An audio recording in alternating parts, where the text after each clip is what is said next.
You ever wake up and realize your whole world's about to go up in smoke? Literally, I'm talking about the morning I found a demolition crew gearing up to tear down the only home I ever really loved, with my wife's ashes still sitting on the mantel, and not a soul in the HOA cared, not even a little. To them, I was just the old recluse in the stone house on the hill, you know what I mean? Some nuisance. They'd been itching to erase a living relic, standing in the way of their perfect little community, their property values, their fake sense of order, but they had no idea who I really was or what kind of hell they were about to step in. Let me back up a sec. This wasn't just any house, it was a fortress my great-great-grandfather built in 1875, back when Colorado was still wild, and every stone in that place meant something, especially to Eleanor, my wife, whose memory I kept alive in every room, every photo, every patch of garden she'd ever loved.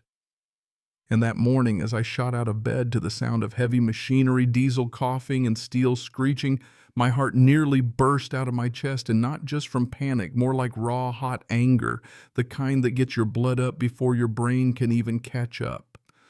I flew down the steps, tore open the front door, and there they were, big as life and twice as ugly. A monstrous excavator. The operator smirking at me like he'd been paid extra for each heartbreak, and behind him Gloria Vance in her navy suit, clipboard in hand, striding across my frost-covered lawn like she owned the mountain. She had those dead blue eyes, hair wound so tight it could snap, and her voice, God, her voice dripping with fake sweetness, like she was about to serve me cookies instead of an eviction notice. "Mr. Holloway," she chirped, "you received your 30-day notice. This is final. Your property violates 15 regulations and demolition is required immediately." I'd never gotten any notice, not a slip, not a call, nothing. And I said as much. But she just smiled, that predatory smile, flicked through her paperwork, and told me ignorance wasn't her problem. "Continue with the demolition," she ordered, not even looking at me, and just like that, the engine fired back up. I watched barefoot, freezing furious, as that hydraulic arm took its first swing at my front porch, the same steps Eleanor used to sweep off every fall, and all I could think was, is this real? Are they actually doing this? But you could smell the diesel, taste the dust. There was no waking up from this one. And when Gloria handed me the so-called official demolition order, something didn't sit right. The logo was too crisp, too modern, not like any county doc I'd seen after all my years wrangling with local officials. Our county was old-school rubber stamps, black and white, never anything this slick. My hand shook as I turned the paper, and I asked to see the original, but Gloria just got sharper, snapping. "The county doesn't hand out originals under demolition orders. You'll have to go through legal channels, and we don't have weeks, Mr. Holloway." She waved at the operator. "It's a safety hazard. Can't wait for bureaucracy," she said. But her eyes, man, they were desperate, and I'd seen that look before, usually in politicians who knew the clock was ticking. That excavator smashed into the stone, 150 years of my family's blood and sweat splintering like it was nothing. Somewhere in the cloud of dust, I could almost hear Eleanor. Her laugh, the promises we made, the whole history of our lives together turned to rubble in minutes. But this wasn't about rules or property values, not really. This was personal. Someone wanted me out, and not for any reason they'd dare put in writing. By dusk, the mansion was a ruin. Timbers, snapped stones, toppled. Only the old bunker beneath the foundation survived, a Civil War-era hideout my ancestors built to shelter runaway slaves. I climbed down there, flashlight trembling, and thank God Eleanor's ashes were still safe, along with the family papers, birth certificates, deeds, all of it. But then, wedged in the rocks, I found a cell phone still buzzing with a text from an unlisted number. "Gloria says pay you extra $5,000 if you demolish the foundation, don't leave any traces." My skin crawled. They knew about the bunker, they wanted it gone, and suddenly it hit me. This was never about landscaping. I spent the next hour digging through records, tapping into the county database. With the bunker's shockingly good cell signal, turns out mine wasn't the only home targeted. 12 other elderly folks, all alone, all bulldozed for aesthetic violations. Every property scooped up by shell companies, shuffled into common areas, or sold off to buyers who never showed their faces. A pattern clear as day of pushing out the weak, taking what they wanted, hiding the paper trail under layers of legal nonsense. That's when I heard footsteps on the gravel. "Hello, is someone down there?" came this trembly old lady voice, Margaret Wilson, my neighbor, the type who brings over cookies for Christmas, always with a kind word. She handed me an envelope, her hands shaking, said she'd been snapping photos for weeks. Every Tuesday night, a black Escalade from Texas would park in Gloria's drive, always Apex Industries, LLC, same decal on the back, corporate not local. She looked scared, but she'd had enough, said what happened to my house was the last straw. Right then, Gloria called, voice cold and threatening. "You have 24 hours to clear the property, or I'll have Blackstone Security remove you." She hung up before I could even answer, and I could see it in Margaret's eyes. This was bigger than both of us. She showed me one last photo, Apex's logo, clear as day. That's when it clicked. My land, my bunker, all of Aspen Summit was sitting on something someone else wanted real bad, and Gloria was just their tool. Now, I wasn't just an old man on a hill. I'd been governor of Colorado twice. And I still had access to the Colorado Ground Monitor, the seismic network I championed to track landslides and mining. I pulled up the logs, 8 drilling events every Tuesday night, same time the Escalade showed up.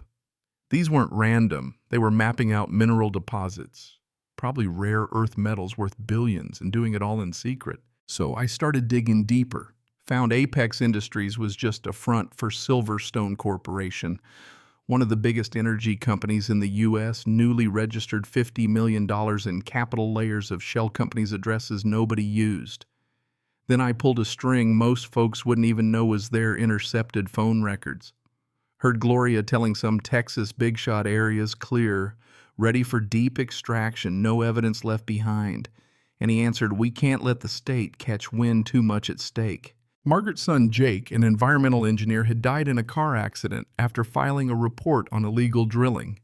No witnesses, no skid marks, just a closed case and a mother who'd never bought the story. That was the twist right there. This was murder, not just fraud, and now I had the proof. I brought in David Harrison, a retired county IT admin, to analyze the demolition order. He tore it apart in 10 minutes. Created on a Sunday at 2:17 a.m. when the system's offline. Pure forgery. Fake codes, digital signatures, someone with serious skills way beyond HOA level. Harrison found even more 18 parcels of land, all snatched up by Gloria, using 6 different shell companies, 12 million moved through secret accounts. I'd seen enough. Gloria showed up with security, told me I had 6 hours left. Her guard slipped literally when one of her henchmen muttered, "Boss, want us to handle him like we handled Jake." Not subtle, pal. That's when I knew my life was on the line, and so was Margaret's. Time to drop the mask. I called Colonel Sarah Mitchell, head of state security, invoked executive emergency powers. "This is Governor Holloway." I said, "I need tactical support now. I've got evidence of mineral rights fraud, document forgery, and at least one murder." Margaret nearly fainted when she realized who I was. Said, "You're the governor, but you've been here helping with my garden." Even Harrison was floored. "That explains the data access," he muttered. It all moved fast after that.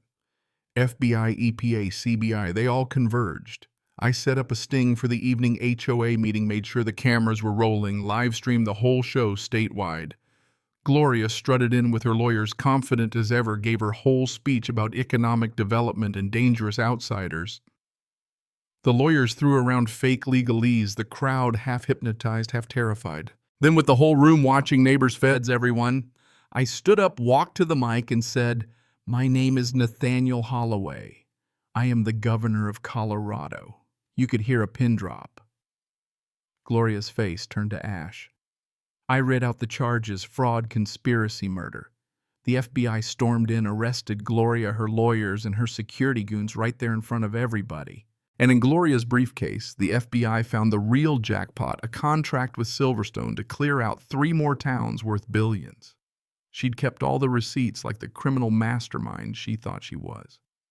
In the weeks that followed, the whole network unraveled. Gloria got 22 years in federal prison. Silverstone's execs faced life. 18 crooked officials in 4 counties went down, and 156 families across 7 states kept their homes because we blew the lid off the scam. But I didn't stop there. I signed an executive order, dissolved the corrupt HOA, turned the whole mountain into the Eleanor Holloway Nature and Historical Preserve in my wife's honor, banned mining for 5 kilometers in every direction, and rebuilt my home with the state's Heritage Fund. The bunker is now a museum about the Underground Railroad and the fight against corporate greed.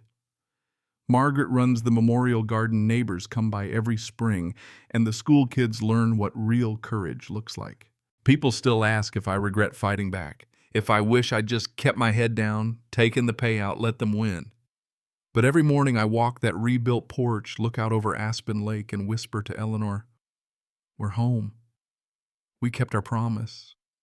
Sometimes the smallest fights turn out to matter the most. And sometimes the folks you least expect have the sharpest teeth. So what about you? Have you ever had to stand up to a bully, expose a fraud, or protect what mattered most even when everyone said you couldn't win? Drop your stories in the comments. Let's talk about justice, real hard-earned justice. And if you want more tales of hidden heroes and HOA villains getting exactly what they deserve, hit that like, subscribe, and tell me where you're watching from. Because out here in the real world, sometimes justice wears flannel, and sometimes, just sometimes, the good guys win.